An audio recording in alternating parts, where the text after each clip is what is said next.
Marqué el número de mi hijo por quinta vez esa mañana, y en lugar de escuchar su voz, una grabación fría y mecánica me atravesó el pecho como un cuchillo. El número que usted marcó no existe o no se encuentra disponible en este momento. Mis manos temblaron tanto que el teléfono casi se me cae al suelo de la cocina. 62 años de vida, 35 de ellos dedicados por completo a Mateo, y ahora su número simplemente no existía, como si él tampoco existiera. Como si yo nunca hubiera existido para él. Con el corazón latiendo desbocado, busqué el contacto de Patricia, mi nuera. Ella respondió al tercer tono, con esa voz dulce y calculada que siempre usaba conmigo, como si hablara con una niña pequeña o con alguien no muy inteligente. «¿Aló?», dijo, y pude escuchar música de fondo, risas, el tintineo de copas. «Patricia, soy yo, Elena. No puedo comunicarme con Mateo. Su teléfono dice que no existe. ¿Está todo bien? ¿Le pasó algo?». Hubo una pausa demasiado larga. Luego, ese suspiro que conocía tan bien, ese suspiro de fastidio apenas disimulado. «Ah, suegra», comenzó, y mi estómago se contrajo. «Sí, es que nos mudamos de ciudad hace como 2 meses. Se nos olvidó decirte. Ya sabes, con tanto ajetreo de la mudanza, el trabajo nuevo de Mateo, los niños con el colegio nuevo, se nos pasó por completo avisarte. 2 meses, 60 días. 1440 horas en las que mi hijo había comenzado una vida completamente nueva, en otra ciudad, y yo no había merecido ni siquiera una llamada de 5 minutos, ni un mensaje de texto, nada. «¿Y podrías darme el nuevo número?», pregunté, odiando el temblor en mi voz, odiando sonar tan vulnerable, tan necesitada. «Ay, suegra, ahora mismo estamos súper ocupados. Te llamamos nosotros cuando tengamos un tiempito, ¿sí? Un besito, cuídate mucho». Y colgó. Respiré profundo. 1 vez, 2 veces, 3. Dejé el teléfono sobre la mesa de la cocina, junto a la taza de café que ya se había enfriado completamente, y miré por la ventana hacia el jardín donde Mateo había aprendido a andar en bicicleta, donde habíamos plantado juntos aquel rosal que ahora florecía sin él cada primavera. No lloré. Algo dentro de mí se había roto, pero de una forma extraña, silenciosa. No había lágrimas para esto, solo un vacío inmenso que se expandía en mi pecho. Pero antes de continuar, quiero hacerte una invitación muy especial. Suscríbete al canal y deja tu me gusta. Esto me ayuda a ver que me apoyas y disfrutas de mis historias. Y comenta aquí abajo desde qué ciudad nos estás viendo. Ahora, continuemos. Los siguientes días fueron un borrón de silencio. Cada mañana me despertaba con la esperanza de que hubiera sido una pesadilla, de que mi teléfono tendría un mensaje de Mateo explicándolo todo, pidiendo disculpas por el malentendido. Pero solo había silencio. Las paredes de esta casa, donde lo crié sola después de que su padre muriera cuando él tenía apenas 8 años, parecían cerrarse sobre mí. Intenté mantenerme ocupada. Limpié armarios que ya estaban limpios. Cociné comidas que apenas probé.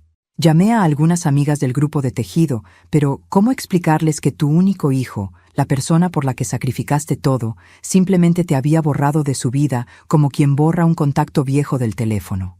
Una tarde, mientras revisaba álbumes de fotos, buscando tal vez una respuesta en esos rostros sonrientes del pasado, me detuve en una imagen de la graduación de Mateo.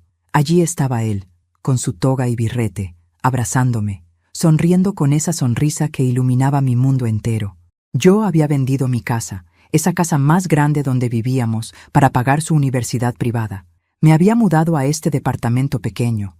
Había renunciado a mis sueños de viajar, de volver a estudiar, de tener algo para mí, todo por verlo triunfar. Y había triunfado. Tenía un buen trabajo, una familia hermosa, una casa en un barrio exclusivo. Solo que ahora, al parecer, yo no cabía en ese cuadro perfecto. Pasó 1 mes desde aquella llamada, 30 días de silencio absoluto. Y entonces, un martes por la tarde, mi teléfono sonó. Un número desconocido. «¿Señora Elena Morales?», preguntó una voz masculina, formal, seria. «Sí, soy yo. La llamamos del Banco Central. Tenemos un asunto urgente que discutir con usted. Se trata de un préstamo con atraso considerable donde usted figura como aval solidario». Capítulo 2. Los años de sacrificio. El hombre del banco seguía hablando, pero sus palabras se habían convertido en un zumbido distante. «¿Aval solidario?», Préstamo. Yo nunca había pedido ningún préstamo. Nunca había avalado nada. Mi mente se aceleró tratando de encontrar sentido a lo que escuchaba, mientras mis dedos apretaban el teléfono hasta que los nudillos se me pusieron blancos. Debe haber un error, logré decir finalmente. Yo no he firmado ningún aval. Señora Morales, tenemos su firma en los documentos. El préstamo fue otorgado hace 8 meses a nombre del señor Mateo Morales Vega y la señora Patricia Ruiz de Morales. Usted figura como garante. El monto adeudado, incluyendo intereses moratorios, asciende a $235,000. El mundo se detuvo. $235,000. Una suma que jamás podría pagar ni en 3 vidas. Una suma que significaba perderlo todo. Este pequeño departamento que era lo único que me quedaba, mis ahorros mínimos, mi pensión, todo. Tiene que ser un error, repetí, pero mi voz sonaba hueca incluso para mí misma. Voy a revisar esto y los llamo. Colgué antes de que pudiera responder. Mis piernas apenas me sostenían mientras caminaba hacia el sofá y me dejaba caer. Las imágenes comenzaron a llegar, nítidas y dolorosas como fragmentos de vidrio clavándose en mi memoria. Recordé la primera vez que cargué a Mateo en el hospital. Era tan pequeño, tan perfecto. Roberto, mi esposo, tenía lágrimas en los ojos cuando lo tomó en brazos. Vamos a darle el mundo entero, me había dicho, y lo intentamos. Durante 8 años fuimos una familia feliz, completa. Hasta aquella mañana, cuando Roberto salió a trabajar y nunca regresó. Un aneurisma cerebral, fulminante, sin advertencia. Me dejó sola con un niño de 8 años y un futuro incierto, pero yo no me rendí. Trabajé en lo que fuera necesario. Por las mañanas era secretaria en un despacho de abogados, por las tardes daba clases de inglés, los fines de semana vendía productos por catálogo. Todo para que Mateo no sintiera la ausencia de su padre como una carencia económica, para que pudiera seguir en su colegio privado, para que tuviera sus clases de fútbol, para que cada cumpleaños tuviera su fiesta. Recuerdo las noches en que me quedaba dormida sobre la mesa de la cocina, revisando números, estirando cada peso hasta el límite. Recuerdo cómo rechacé la propuesta de matrimonio de Ernesto, aquel hombre bueno y estable que me cortejó durante 2 años, porque Mateo había dicho que nadie podría reemplazar a su padre. Y yo, tonta de mí, pensé que estaba protegiendo su corazón. Ahora me pregunto si solo estaba alimentando su egoísmo. Cuando Mateo cumplió 17 años y llegó la hora de pensar en la universidad, no había dinero suficiente. Las mejores universidades eran privadas, caras, inalcanzables para una viuda con trabajos modestos. Pero Mateo tenía sueños grandes. Quería estudiar administración de empresas en la Universidad Metropolitana, la más prestigiosa y costosa de la ciudad. «Mamá, es mi futuro», me había dicho una noche, con esos ojos que eran idénticos a los de Roberto. «Si no estudio allí, nunca voy a conseguir un buen trabajo. No quiero terminar luchando como tú toda la vida». Esas palabras me dolieron, pero las entendí como la desesperación de un adolescente que quería más de lo que la vida nos había dado. Así que tomé la decisión. Vendí nuestra casa, esa casa de 3 habitaciones con jardín donde habíamos sido felices, donde cada pared guardaba recuerdos de Roberto. La vendí y con ese dinero pagué los 4 años de universidad de Mateo. Nos mudamos a este departamento de 2 habitaciones en un barrio más modesto. Mateo se quejó al principio. Extrañaba su cuarto grande, extrañaba el jardín, extrañaba la piscina del conjunto residencial anterior, pero le dije que era temporal, que cuando se graduara y consiguiera un buen trabajo, podríamos volver a tener una casa bonita. Él asintió, pero vi en sus ojos algo que no quise reconocer entonces. Vergüenza, vergüenza de mí, de nuestra nueva vida más humilde, de tener que decirles a sus amigos que nos habíamos achicado. Durante la universidad, las visitas fueron cada vez menos frecuentes. Mateo vivía en una residencia estudiantil que yo también pagaba. Venía los domingos a comer, pero siempre estaba apurado, siempre tenía que volver para estudiar o reunirse con compañeros de grupo. Yo cocinaba sus platos favoritos, le planchaba la ropa, le daba dinero extra para sus salidas, y él tomaba todo con esa naturalidad de quien siente que merece lo que recibe. Fue en el último año de universidad cuando apareció Patricia. Patricia era todo lo que yo no era. Alta, delgada, con ese cabello rubio perfectamente liso que caía como una cortina de seda sobre sus hombros. Venía de una familia acomodada del norte de la ciudad, de esas familias donde el dinero nunca había sido un problema. Su padre era dueño de una cadena de concesionarios de autos, su madre organizaba eventos benéficos y jugaba golf los jueves. Cuando Mateo me la presentó, supe inmediatamente que yo no encajaba en el mundo que ella representaba. «Mamá, ella es Patricia», dijo Mateo aquel domingo, y noté cómo había cambiado su forma de hablar, más refinada, más cuidadosa. «Patricia, te presento a mi madre, Elena». Ella me extendió la mano con una sonrisa que no llegaba a sus ojos, una mano suave, sin callos, sin las marcas de años de trabajo duro que tenían las mías. Yo me limpié instintivamente la palma en el delantal antes de estrecharla. «Encantada, señora Morales», dijo con esa voz melodiosa. «Mateo me ha contado mucho sobre usted». Pero yo sabía que no era cierto. Podía ver en la forma en que miraba el departamento pequeño, los muebles viejos, las cortinas desteñidas por el sol, que Mateo no le había contado nada, o peor aún, que le había contado una versión editada, suavizada, donde su madre no era una mujer que había sacrificado todo, sino simplemente alguien de quien prefería no hablar mucho. La boda fue 2 años después. Para entonces, Mateo ya trabajaba en la empresa del padre de Patricia. Un puesto gerencial que, estoy segura, no habría conseguido sin esa conexión familiar. Patricia planificó cada detalle de la ceremonia.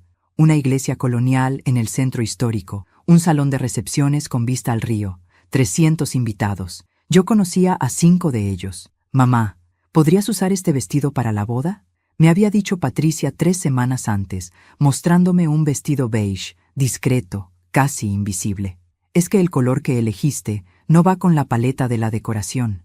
Mi vestido era azul marino, elegante, el más caro que había comprado en años, pero acepté el cambio. Siempre aceptaba, siempre cedía, porque no quería ser la madre problemática, la que causaba conflictos, la que no entendía que los tiempos habían cambiado. En la boda, me sentaron en la tercera fila. La familia de Patricia ocupaba las 2 primeras, un despliegue de elegancia y dinero que me hizo sentir exactamente lo que era, una intrusa en la nueva vida de mi hijo. Durante la recepción, Mateo apenas se acercó a mi mesa. Estaba ocupado con los invitados importantes, los socios de negocios de su suegro, los amigos de la universidad que ahora eran contactos valiosos. Después de la boda, las llamadas se espaciaron. Una vez por semana se convirtió en una vez cada 2 semanas, luego una vez al mes. Las excusas eran siempre las mismas: mucho trabajo, proyectos importantes, viajes de negocios. Patricia estaba embarazada del primero, luego del segundo. Yo me enteraba por fotos en redes sociales que apenas entendía cómo usar. Cuando nacieron mis nietos, fui al hospital. Patricia me dejó cargarlos exactamente 5 minutos antes de que llegara su madre, quien inmediatamente tomó control de todo. Yo me quedé en un rincón, observando cómo la familia de Patricia llenaba la habitación con risas, flores, regalos caros. Mateo ni siquiera notó cuando me fui. Los siguientes años fueron un desdibujamiento lento pero constante de mi presencia en su vida. Las invitaciones a cumpleaños de los niños llegaban cada vez más tarde, casi como una obligación de última hora. Cuando llegaba a las fiestas, los niños me llamaban señora, porque apenas me conocían. Patricia me presentaba a sus amigas como la mamá de Mateo, nunca como la abuela de los niños, como si quisiera mantener esa distancia bien definida.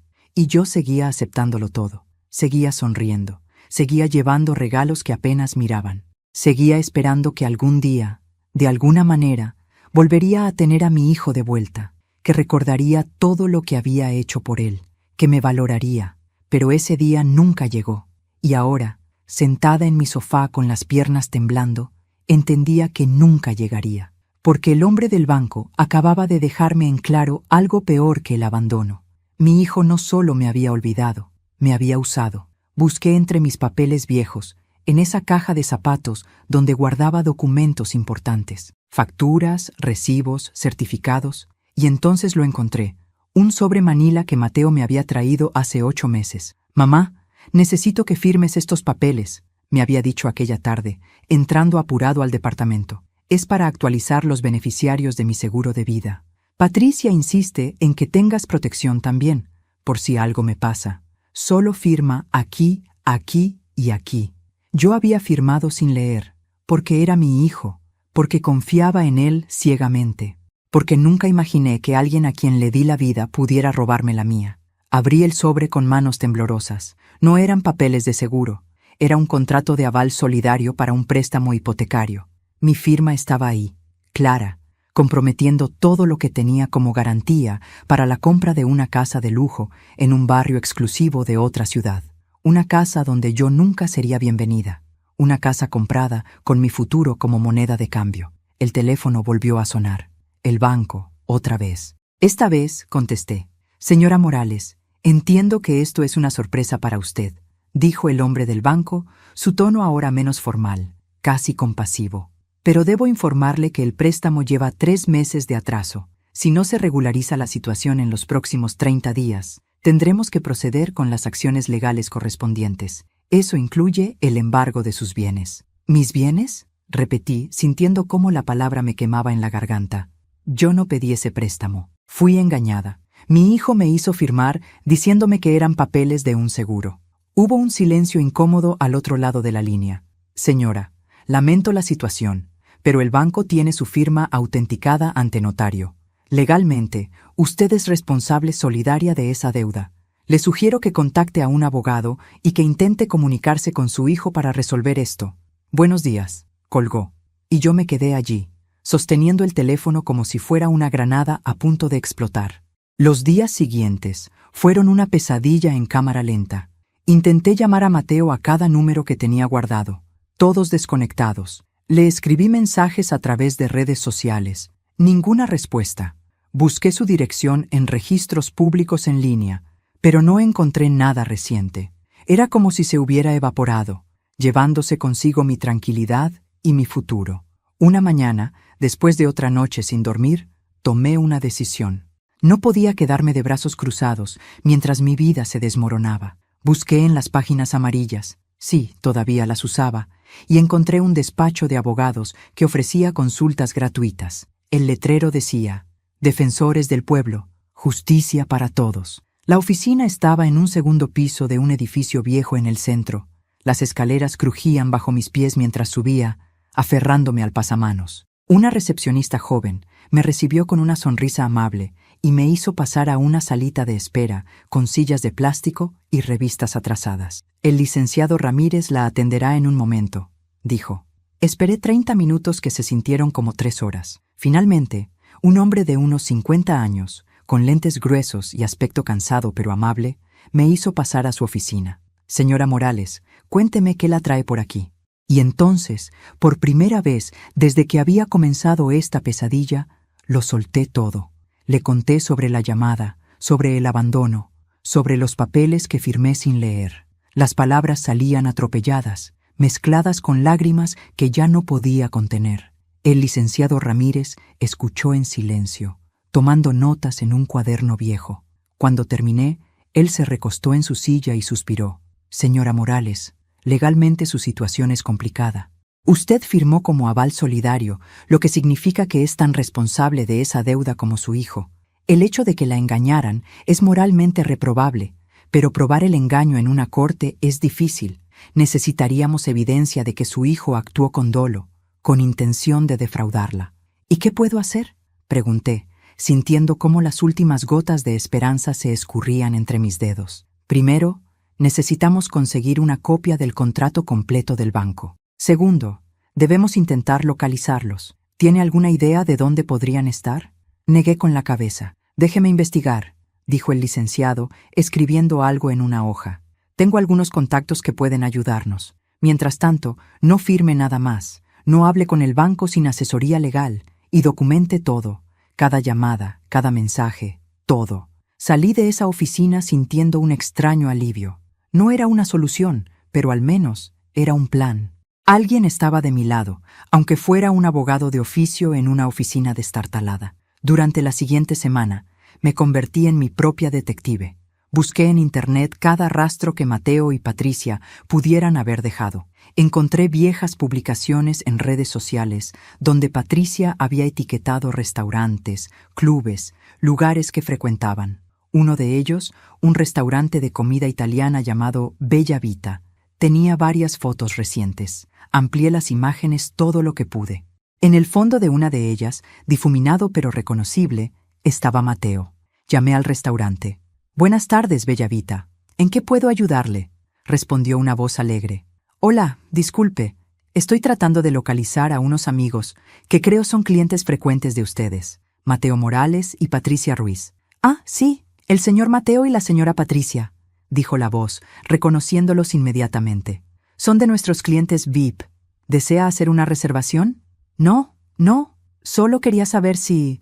¿Ellos viven cerca del restaurante?». Hubo una pausa. Había sido demasiado obvia. «Lo siento, señora, no puedo dar información personal de nuestros clientes. ¿Algo más en qué pueda ayudarle?». Colgué, pero ya tenía algo. Sabía que estaban en esa zona de la ciudad. El licenciado Ramírez, con sus contactos, pudo confirmar lo que yo sospechaba. Mateo y Patricia se habían mudado a Las Colinas, un desarrollo residencial exclusivo a 2 horas de aquí, donde las casas empezaban en $500,000. $500,000 comprados con mi firma, con mi confianza, con los pedazos rotos de mi corazón de madre. «Tengo la dirección», me llamó el licenciado una tarde. «Calle Los Robles, número 847, Las Colinas. Pero señora Morales, le aconsejo que no vaya sola. Esta gente claramente no tiene escrúpulos, pero yo ya había tomado mi decisión. Necesitaba verlo con mis propios ojos, necesitaba enfrentarlos. Necesitaba entender cómo mi hijo, la persona que crecí, alimenté y amé con cada fibra de mi ser, había podido hacerme esto». No fui a Las Colinas, no inmediatamente. Sabía que si me presentaba en su casa, me cerrarían la puerta en la cara, o peor aún, llamarían a la policía alegando que los estaba acosando. Había aprendido que la gente con dinero siempre tiene formas de protegerse, de convertir a los demás en los villanos de la historia. Así que esperé, observé, planifiqué.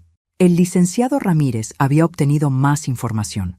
El préstamo que Mateo y Patricia habían solicitado no solo cubría la casa, también habían pedido dinero adicional para renovaciones y mobiliario de lujo, según decía el contrato.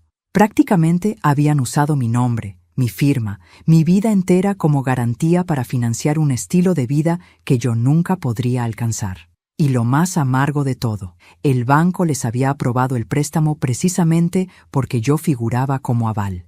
Mi historial crediticio impecable, construido con años de pagar cada cuenta a tiempo, a pesar de las dificultades, había sido la llave que abrió esa puerta dorada para ellos. El problema, me explicó el licenciado durante una de nuestras reuniones, es que, técnicamente, ellos tienen los medios para pagar. Mateo tiene un salario alto. Patricia también trabaja en la empresa familiar. El banco no puede probar que solicitaron el préstamo con intención de no pagarlo. Simplemente dejaron de pagar. Y ahora van contra usted porque es más fácil embargar su departamento que entrar en una batalla legal con gente que tiene abogados caros. Entonces, ¿no hay nada que pueda hacer? No he dicho eso, pero necesitamos algo más. Necesitamos prueba de que lo hicieron con intención fraudulenta. Una confesión, un documento, algo que demuestre que sabían exactamente lo que estaban haciendo cuando la pusieron como aval. Salí de esa oficina con una determinación nueva. Si necesitaban pruebas, yo las conseguiría. Durante 3 semanas estudié sus rutinas a través de redes sociales. Patricia era vanidosa. Le encantaba presumir. Publicaba cada salida, cada evento, cada almuerzo en restaurantes exclusivos. Etiquetaba los lugares, ponía horarios, hasta mencionaba qué iba a hacer después. Era como si estuviera escribiendo su propia agenda pública sin darse cuenta. Fue así como supe que cada sábado por la tarde, Patricia iba al centro comercial La Fontana, un lugar de tiendas de diseñador que yo nunca podría costear. Iba sola, sin Mateo, sin los niños. Era su tiempo personal, su ritual de compras semanales. Antes de continuar, dime aquí en los comentarios qué te está pareciendo esta historia hasta ahora y qué harías tú en su lugar. No te vayas del video, porque lo que viene a continuación te pondrá la piel de gallina. Ese sábado tomé 2 autobuses y un taxi que no podía pagar para llegar a La Fontana. Me vestí con mi mejor ropa, me maquillé ligeramente, me peiné con cuidado. No quería parecer desesperada, no quería que me viera como la víctima que realmente era. Necesitaba verme digna, en control, aunque por dentro estuviera destrozándome. La vi salir de una boutique con 3 bolsas de compras. Usaba un vestido blanco que probablemente costaba más que mi renta de 2 meses. Su cabello rubio brillaba bajo las luces del centro comercial. Se veía feliz, despreocupada, radiante. No se veía como alguien que acababa de arruinar la vida de otra persona. Respiré profundo y caminé hacia ella. «Patricia», dije, tratando de mantener mi voz firme. Ella se volteó. Su expresión pasó de la sorpresa al disgusto en menos de un segundo, como quien se encuentra con algo desagradable en la suela del zapato. «Suegra», dijo, sin intentar siquiera sonar contenta de verme. «¡Qué sorpresa! Necesito hablar contigo. Y con Mateo. Mateo está trabajando. Ya sabes cómo es. Siempre tan ocupado. Patricia, el banco me está cobrando un préstamo que ustedes pidieron. Me pusieron como aval sin que yo lo supiera. Van a quitarme mi departamento. Todo lo que tengo». Esperaba negación. Esperaba sorpresa fingida. Esperaba al menos un intento de aparentar inocencia. Pero lo que vi en sus ojos fue algo completamente diferente. Indiferencia fría, calculada, y algo peor, desprecio. «¡Ay, suegra!», dijo, acomodándose una de las bolsas de compras. «Tú firmaste esos papeles. Nadie te obligó. Me dijeron que era un seguro. Me mintieron». Ella se rió, una risa breve, seca, sin humor. «¿Y tú firmaste sin leer? Eso es problema tuyo, no nuestro». «Mira, Elena, voy a ser honesta contigo, porque claramente necesitas que alguien te lo diga. Mateo y yo estamos construyendo una vida que requiere ciertos recursos. Su padre nos dejó ese seguro de vida, pero no fue suficiente para la casa que queríamos. Necesitábamos un aval, y tú estabas ahí, disponible, con buen crédito. Era lógico. Soy su madre», susurré, sintiendo como cada palabra de ella me atravesaba como un cuchillo. «Y él es mi esposo, y los niños son nuestros hijos, nuestra familia. Tú eres pasado, Elena. Eres de otra época, de otra clase social. No encajas en nuestra vida. ¿No te has dado cuenta? Mateo se avergüenza de ti, de tu departamento pequeño, de tu ropa vieja, de tu forma de hablar. Cuando vienen sus jefes, sus socios, gente importante, ¿crees que quiere presentarte? ¿Crees que quiere que sepan que su madre vive en un edificio de clase media-baja?» Las lágrimas comenzaron a rodar por mis mejillas, pero no podía detenerlas. Cada palabra de Patricia era una verdad brutal que yo había intentado ignorar durante años. «Los niños ni siquiera te conocen», continuó ella, implacable. «Para ellos, sus abuelos son mis padres, gente de nuestra clase, gente que puede llevarlos a viajes a Europa, que puede pagarles colegios privados, que puede darles el futuro que merecen. ¿Tú qué les darías? ¿Paseos al parque? ¿Galletas caseras? Por favor, les daría amor», dije, mi voz apenas un susurro quebrado. «El amor no paga cuentas, Elena. No abre puertas, no consigue conexiones. Mateo entendió eso hace mucho tiempo. Por eso está donde está, porque dejó atrás el sentimentalismo barato y empezó a ver el mundo como realmente es. Sobre el préstamo, ese es tu problema ahora. Deberías estar agradecida, honestamente. Te dimos años con Mateo, años en los que te sentiste útil, necesaria. Ahora ese tiempo terminó. Gente como tú ya no sirve en nuestro mundo». Patricia me dio la espalda y comenzó a alejarse, sus tacones repiqueteando sobre el piso de mármol del centro comercial. Luego se detuvo, volteó la cabeza ligeramente y añadió: «Ah, y no intentes contactar a Mateo otra vez. Ya le cambié todos los números. Y si sigues buscándonos, hablaremos con nuestros abogados sobre una orden de alejamiento. Adiós, Elena». Fue bueno mientras duró, y se fue. Simplemente se fue, dejándome parada en medio del centro comercial con el corazón hecho pedazos y la certeza terrible de que mi hijo, mi único hijo, había estado de acuerdo con todo esto, que quizás había sido su idea desde el principio. La gente pasaba a mi alrededor, mirándome de reojo, esta mujer mayor llorando sola.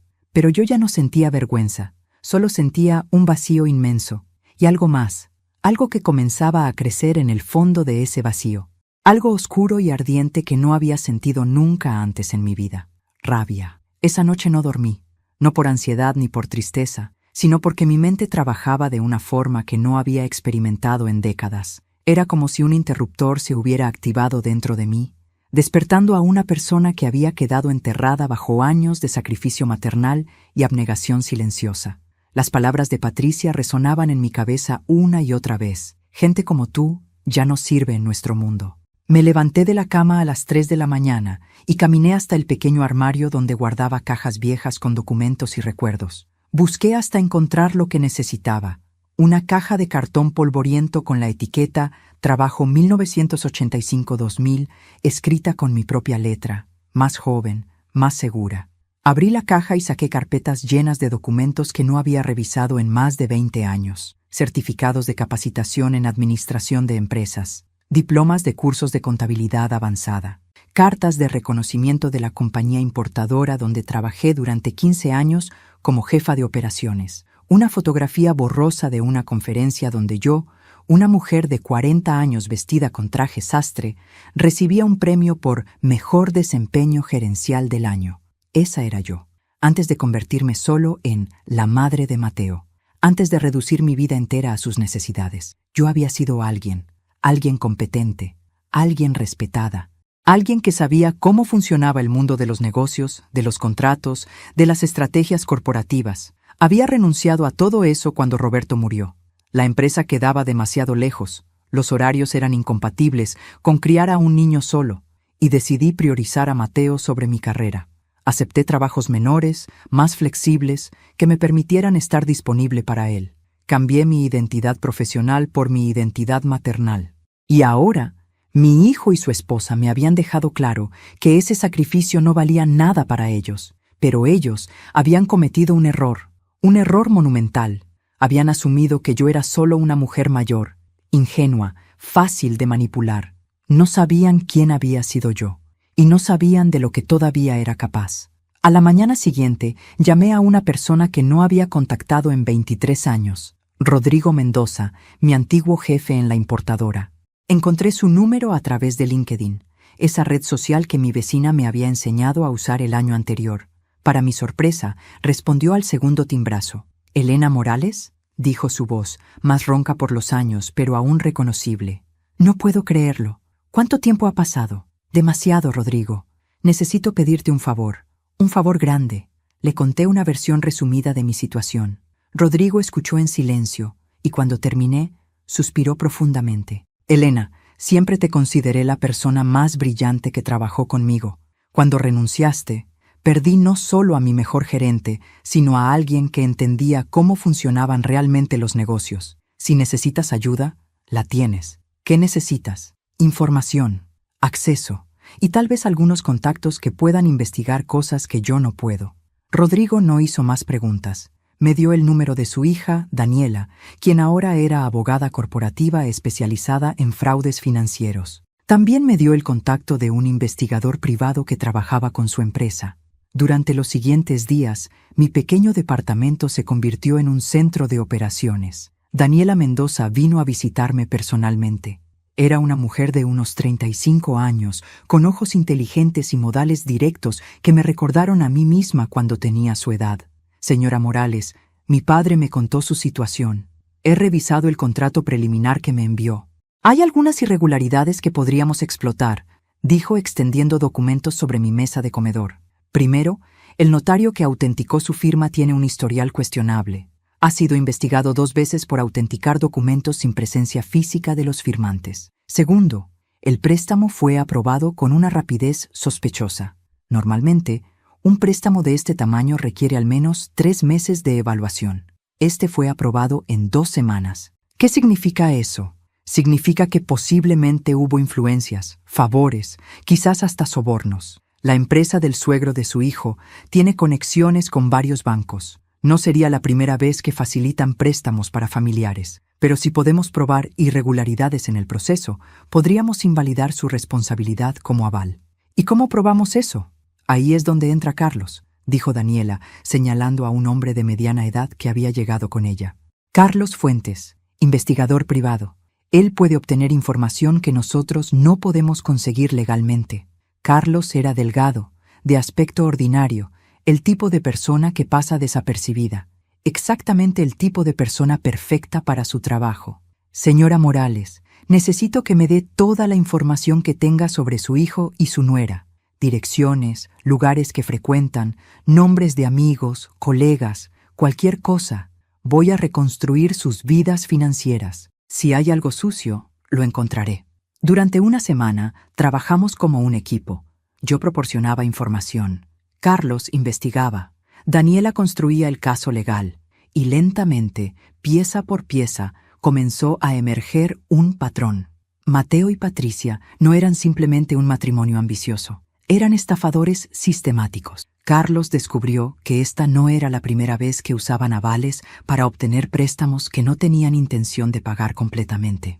3 años antes, habían convencido a un tío de Patricia de avalar un préstamo para un negocio familiar que nunca existió. El pobre hombre había perdido su casa, pero la familia de Patricia tenía suficiente dinero y poder para arreglarlo silenciosamente, pagando una fracción de lo debido y asegurándose de que el tío firmara un acuerdo de confidencialidad. «Son predadores», dijo Daniela una tarde, revisando los documentos que Carlos había conseguido. «Usan la confianza familiar como arma.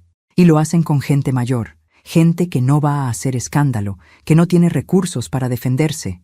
Pero yo sí voy a defenderme», dije, sintiendo cómo la rabia se transformaba en determinación fría y calculada. Carlos también descubrió algo más. En su solicitud de préstamo, Mateo y Patricia habían declarado ingresos falsos, habían inflado sus salarios, inventado bonificaciones que no existían, incluso falsificado documentos de la empresa. El banco no había verificado adecuadamente porque el padre de Patricia tenía influencia en la junta directiva.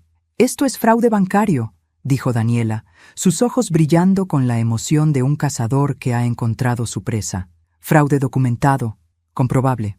Si presentamos esto correctamente, no solo la liberan de la deuda, sino que ellos enfrentarían cargos criminales». «¿Cuánto tiempo tenemos?», pregunté. El banco le dio 30 días. Han pasado 19. Tenemos 11 días para construir un caso hermético y presentarlo ante las autoridades correctas. Trabajamos día y noche. Yo, que durante años había sido solo una madre olvidada en un departamento pequeño, me convertí nuevamente en la estratega que había sido. Coordinaba reuniones, revisaba documentos, sugería líneas de investigación. Era como si los 20 años de letargo profesional nunca hubieran existido. Pero yo no quería solo defenderme. Quería más. Quería que entendieran que habían cometido un error, que no se juzga un libro por su portada, que la mujer mayor a la que habían descartado como inútil era mucho más peligrosa de lo que jamás imaginaron. El 10º día, Carlos llegó con una grabadora digital. «Conseguí esto de un empleado descontento de la empresa del suegro», dijo, presionando play. Era la voz de Mateo, clara, inconfundible. «El plan con mi madre fue perfecto. Firma todo lo que le pones enfrente. Es tan sentimental y confiada que nunca sospecha nada». El banco estaba dudando del préstamo, pero con su historial crediticio como aval, lo aprobaron inmediatamente. Y si todo sale mal, que pierda ella su departamento. Total, ya está vieja. ¿Qué más necesita? La grabación continuaba, con risas, con Patricia añadiendo comentarios crueles sobre gente de su generación que no entiende cómo funciona el mundo moderno. Cerré los ojos, no de dolor, sino de satisfacción. Los había subestimado completamente, y ahora yo tenía todo lo que necesitaba para destruirlos. «Es hora», le dije a Daniela. «Vamos a devolver el golpe». Y esta vez no iba a contener mis puños. Daniela organizó todo con la precisión de un cirujano. Teníamos la evidencia, pero necesitábamos algo más. Una confesión directa que no pudiera ser desestimada en una corte. La grabación que Carlos había conseguido era útil, pero un buen abogado podría argumentar que fue obtenida ilegalmente o que estaba fuera de contexto. Necesitábamos que Mateo se incriminara a sí mismo, voluntariamente, en una conversación conmigo. «Es arriesgado», advirtió Daniela. «Si sospecha algo, si se cierra, perdemos la oportunidad. Tiene que ser natural. Tiene que creer que usted está derrotada». «Lo estará creyendo», dije con una calma que me sorprendió a mí misma. Porque eso es lo que él quiere ver. A su madre destrozada, suplicando, desesperada. Le daré exactamente eso. Pasamos 2 días preparando el encuentro. Yo practicaba mis líneas como una actriz ensayando para el papel de su vida. Tenía que parecer quebrada pero no histérica, desesperada pero no amenazante. Tenía que activar cualquier resto de culpa o humanidad que pudiera quedar en mi hijo, aunque en el fondo ya sabía que probablemente no encontraría ninguna. Carlos consiguió el número de teléfono actual de Mateo a través de sus contactos. El investigador tenía métodos que yo prefería no conocer en detalle. El viernes por la tarde, con Daniela y Carlos presentes en mi departamento, con grabadoras profesionales estratégicamente colocadas y mi propio teléfono preparado para documentar todo, marqué el número. Sonó 4 veces. Pensé que no contestaría. Entonces, su voz, «¿Hola?», era la voz de mi hijo. La misma voz que había dicho «mamá» por primera vez cuando tenía 1 año. La misma voz que me había pedido ayuda con las tareas, que me había contado sus sueños, que me había dicho «te amo» miles de veces durante su infancia. Ahora sonaba cautelosa, molesta por la interrupción. «Mateo», dije, y no tuve que fingir el temblor en mi voz. «Soy yo, tu madre». Silencio. Un silencio tan largo que pensé que había colgado. «¿Cómo conseguiste este número?», preguntó finalmente, su tono frío como el hielo. «No importa. Por favor, no cuelgues. Solo necesito hablar contigo 5 minutos». «5 minutos, hijo. Te lo suplico». Otro silencio. Daniela me hacía señas de que continuara, que lo mantuviera en la línea. 5 minutos, dijo él, y escuché impaciencia en su voz. «Estoy ocupado. El banco me está demandando por el préstamo. Van a quitarme mi departamento, Mateo. Van a quitarme lo único que tengo. Por favor, necesito que me ayudes a entender qué pasó. ¿Cómo terminé siendo responsable de una deuda tan grande? Mamá, tú firmaste los papeles. Nadie te obligó. Pero me dijiste que era un seguro. Me mentiste, hijo. ¿Por qué? ¿Por qué me hiciste esto?» Escuché un suspiro exasperado al otro lado de la línea. «Mira, no te mentí. Tú simplemente no leíste lo que firmabas. Eso no es mi culpa. Eres una adulta. Se supone que debes ser responsable de lo que firmas. Pero soy tu madre. Confié en ti». «¿Sabías que era un aval para un préstamo?» «Claro que lo sabía», dijo, y su tono se volvió defensivo, irritado. «Necesitábamos un aval para la casa. El banco no nos daba el préstamo sin garantías adicionales. Tu crédito era perfecto. Nunca has debido nada. Era lógico usar tu nombre». Daniela levantó el pulgar. Seguía adelante según el plan. «Pero Mateo, si pierdo mi departamento, ¿dónde voy a vivir? Tengo 62 años. No puedo empezar de nuevo». «No sé, mamá. Supongo que tendrás que buscar algo más barato. O tal vez rentar un cuarto. Hay opciones». Cada palabra era un puñal, pero yo mantuve mi papel. «¿Y por qué dejaron de pagar el préstamo? ¿Están pasando por problemas económicos? Si es así, tal vez podamos hablar con el banco juntos, explicar la situación». «No estamos pasando por problemas económicos», interrumpió él, y detecté un tono de orgullo en su voz. «Tenemos el dinero. Simplemente decidimos que no valía la pena seguir pagando esa cantidad cada mes. Los intereses eran absurdos. Y bueno, para eso están los avales, ¿no? Para que asuman la responsabilidad cuando uno decide no pagar». Era tan descarado, tan cínico, que por un momento casi pierdo mi compostura. Daniela me miraba con los ojos muy abiertos, haciendo gestos de que siguiera. Entonces, ¿dejaron de pagar a propósito, sabiendo que yo tendría que responder por la deuda? «Mira, mamá, no voy a sentirme culpable por esto. Tú tuviste tu oportunidad en la vida, criaste a tu hijo, cumpliste tu función. Ahora es mi turno de vivir mi vida, de construir algo para mi familia. Patricia y yo necesitamos ese dinero para otras inversiones, para el futuro de nuestros hijos. No podemos estar desperdiciándolo en una hipoteca que podemos simplemente transferir a alguien más. A mí, tu madre, sí, a ti. Y honestamente, ¿qué más necesitas a tu edad? Un cuarto pequeño, comida básica, tus medicinas. No necesitas un departamento entero. Nosotros sí necesitamos capital para crecer, para expandirnos. Es simple economía familiar. Los recursos van donde más se necesitan. ¿Y yo no importo? Por primera vez en la conversación, detecté algo diferente en su voz. No arrepentimiento, sino algo peor. Lástima condescendiente. «Mamá, claro que importas, pero hay que ser realistas. Ya no eres productiva. Ya cumpliste tu ciclo». Patricia me ayudó a verlo. A veces hay que tomar decisiones difíciles por el bien mayor. Y el bien mayor aquí es mi familia, mis hijos, nuestro futuro. Tú ya tuviste tu momento. ¿Así que planearon esto desde el principio? ¿Ponerme como aval y luego dejar de pagar? No lo planeamos exactamente, dijo, y pude escucharlo acomodándose como si estuviera en una oficina o en su casa lujosa. Simplemente surgió como una opción conveniente. Cuando el banco pidió un aval, Patricia sugirió tu nombre. Tiene sentido financiero. Tu crédito era bueno, no tenías deudas, y francamente, no tienes mucho que perder. Nosotros sí. Así que sí, cuando evaluamos la situación, decidimos que era más inteligente redirigir ese dinero a otras inversiones y dejar que el banco fuera contra ti. No es personal, mamá. Es simplemente estrategia financiera. Daniela estaba escribiendo frenéticamente en su libreta, subrayando frases, haciendo anotaciones. Carlos sonreía con satisfacción. Teníamos todo lo que necesitábamos. Pero soy tu madre, Mateo. Te di todo. Vendí mi casa para pagar tu universidad. Renuncié a mi carrera para criarte. ¿Eso no significa nada? Y te agradezco todo eso, de verdad. Pero esas fueron tus decisiones, mamá. Nadie te obligó a hacer esos sacrificios. Los hiciste porque quisiste. Y ahora yo estoy haciendo mis propias decisiones. Así funciona la vida. Una generación da paso a la siguiente. Tú hiciste lo tuyo, ahora yo estoy haciendo lo mío. ¿Y si pierdo todo? Entonces aprenderás a vivir con menos. Honestamente, puede que hasta te haga bien. Has vivido aferrada al pasado, a mí, a esta idea de que somos una familia cercana. Pero ya crecí, mamá. Tengo mi propia familia ahora. Patricia, los niños, ellos son mi prioridad. Tú eres historia, y hay que saber cuándo soltar el pasado. Así que no vas a ayudarme. Vas a dejar que me quiten mi hogar.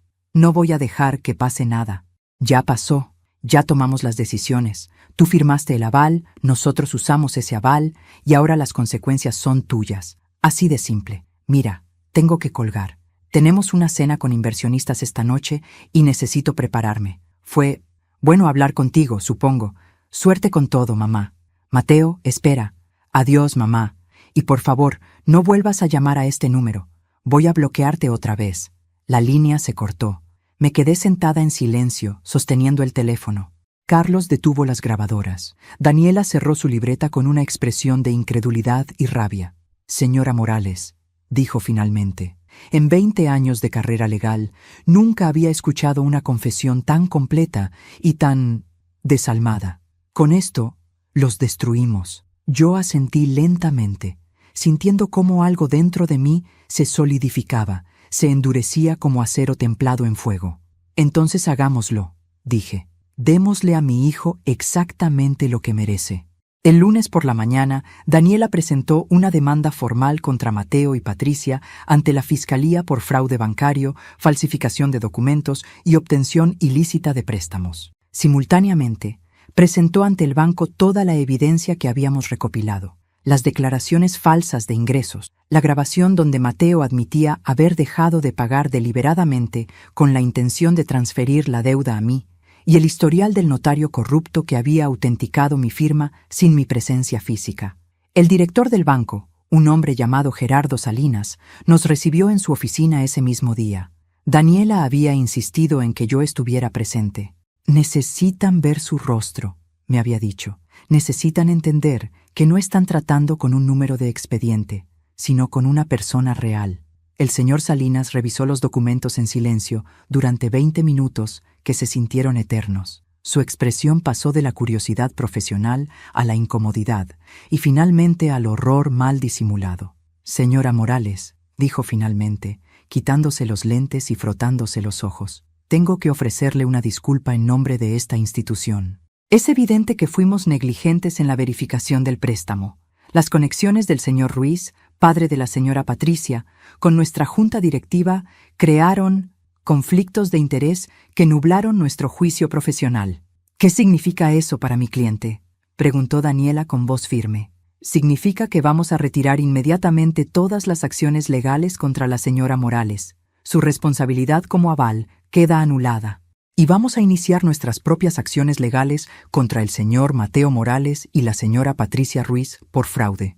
Esto va a llegar hasta las últimas consecuencias. Sentí un alivio tan profundo que mis manos comenzaron a temblar. Mi departamento estaba a salvo. Mi pequeño hogar, lo único que me quedaba, no me sería arrebatado.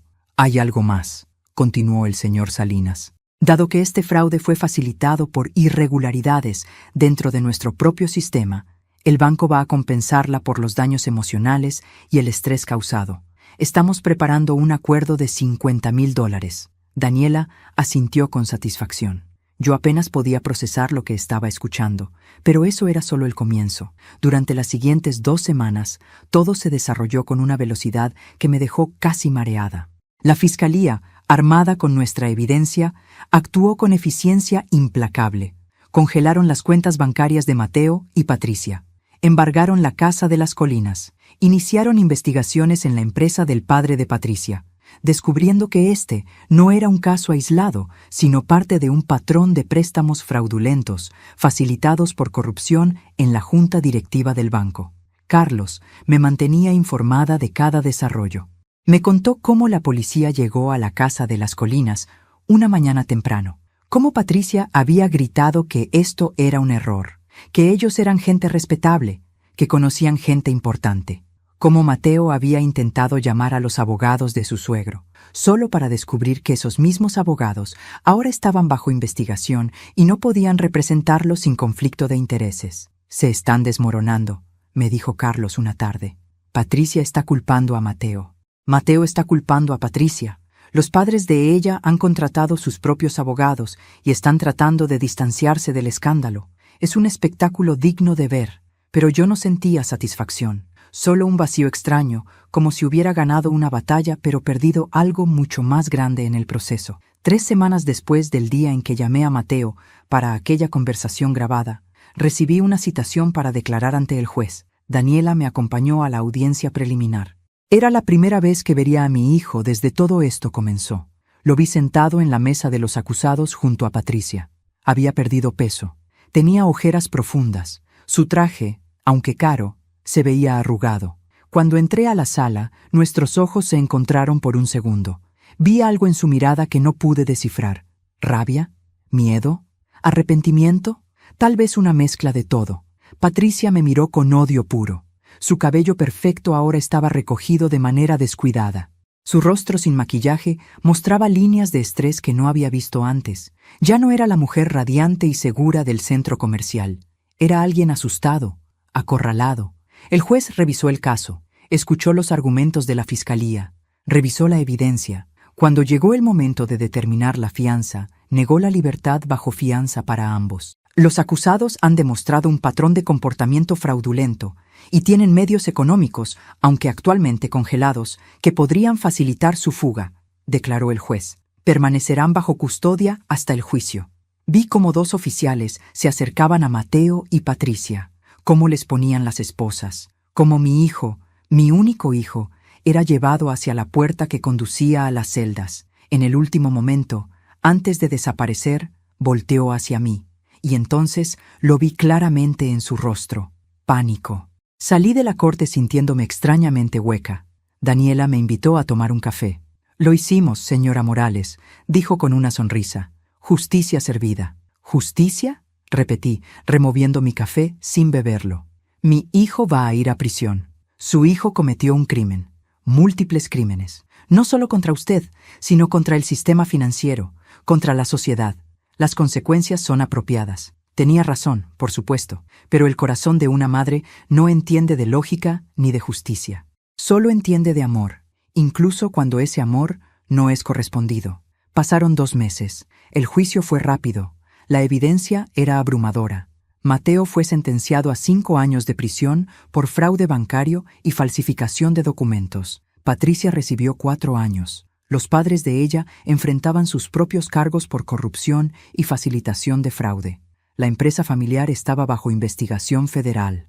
Su imperio de privilegios se había derrumbado como un castillo de naipes. Yo usé parte del dinero de la compensación del banco para remodelar mi departamento.